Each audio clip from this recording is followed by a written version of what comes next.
Hi everyone, how are you all. तो आज का हमारा टॉपिक रहेगा सेइंग नो टू पीपल।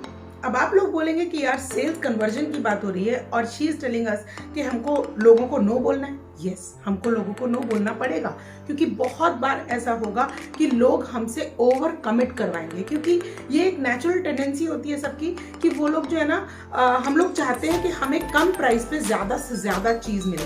तो आप चेक कीजिए कि एग्जैक्टली क्या आपको देना है, मतलब आपकी स्पेसिफिकेशंस, जिसके बारे में हम बाद में बात करेंगे। आपकी product specifications should be in place. जब तक आपको ये नहीं समझ में आएगा कि मुझे एग्जैक्टली कितनी वैल्यू डिलीवर करनी है एक पर्टिकुलर प्राइस के ऊपर, तब तक लोग आपसे जो है ओवर कमिटमेंट की डिमांड करते रहेंगे। अब आपने ये सोचना है कि क्या मैं ओवर कमिट करूं या ना करूं। आपको लगेगा कि यार कंपटीशन ज़्यादा है, मुझे प्राइस कम कर देना चाहिए। आपको लगेगा यार कंपटीशन ज़्यादा है, मुझे ओवर कमिट कर देना चाहिए। उसका जो है ना बहुत बड़ा नुकसान, बहुत बड़ा खामियाजा हमारा अपना बिजनेस भुगतता है। क्यों? क्योंकि ऐसा होता है ना कि जब आप एक काम के लिए ओवर कमिट कर देते हैं तो बाद में इन दी लॉन्गर ड्यूरेशन आप उस काम को उस शिद्दत से, उस एटीट्यूड से, उस मन से कर ही नहीं पाते। और जब आप उस काम को मन से नहीं करते हो ना तो आपके रिजल्ट्स उतने ट्रिमेंडस नहीं आते जितने कि आने चाहिए।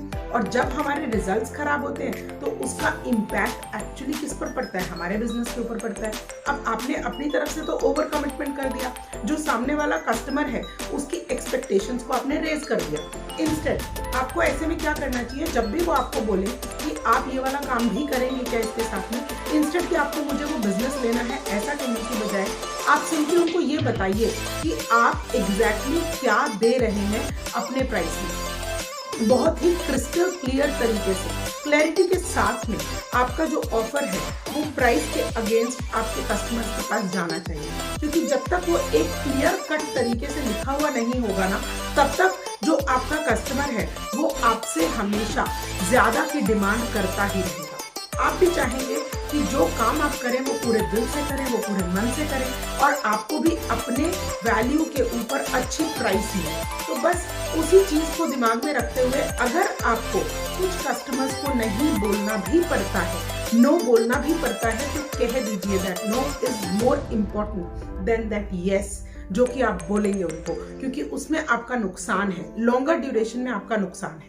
तो आप सोच के देखिए कि हमको सिर्फ कंपटीशन के चलते ओवर कमिट करना है या अपनी कमिटमेंट्स को इतना अच्छा फुलफिल करना है कि जो हमारे कस्टमर्स है ना उनकी expectations in terms of quality बढ़े, इन टर्म्स ऑफ क्वांटिटी ना बढ़े। उनकी जो एक्सपेक्टेशंस है उनको आपके साथ काम करने में जो मजा आ रहा है वहां उनकी एक्सपेक्टेशंस जो है वो रेज होनी चाहिए, रादर देन कि आप जो उनको काम करके दे रहे हो वो एक एवरेज काम करके दे रहे हो, क्योंकि आपको इस तरीके से लगता है ना कि भाई मैं तो अपनी जो कमिटमेंट है उसको फुलफिल करने के लिए काम कर रही हूँ, दैट्स इट। ये नहीं करना। तो बस आज ही सीख लीजिए कि बहुत से कस्टमर्स को अगर आपको शुरुआत में नो बोलना भी पड़ता है दैट्स ओके, क्योंकि अभी आप अपनी पोजीशनिंग कर रहे हैं, सेट कर रहे हैं अपने आप को उन ऑडियंस की नज़र में सेट कर रहे हैं। धीरे धीरे जब उनकी नज़र में आप अच्छे से सेट हो जाओगे, जब जो आपकी सर्विसेज हैं वो उनके माइंड में अच्छे से सेट हो जाएंगी ना, तो जो आने वाले कस्टमर्स होंगे उनको पहले से पता होगा कि आपसे किस चीज़ की डिमांड करनी है। डोंट यू थिंक ये ज़्यादा बेटर रहेगा आपके लिए कि जब आपके कस्टमर्स को ये मालूम होगा कि उनको आपसे एग्जैक्टली क्या डिमांड करना है और आपको भी ये पता होगा कि एग्जैक्टली आपने अपने कस्टमर्स को क्या देना है। ठीक है, तो बस अपनी वैल्यू स्टैकिंग अपने हाथ में रखिए। अपनी प्राइस और वैल्यू में डेफिनेटली आपका price should be lesser than the value. Value added जो है ना वो कस्टमर्स के दिमाग के अंदर और कस्टमर्स की लाइफ के अंदर बेटर होना चाहिए। मगर इस चीज़ के लिए बहुत बहुत ध्यान रखने की ज़रूरत है कि कभी भी ओवर कमिट करके अपने उन कस्टमर्स को रिटेन करने की कोशिश मत कीजिए, क्योंकि उससे इन दी लॉन्गर ड्यूरेशन आप ही का नुकसान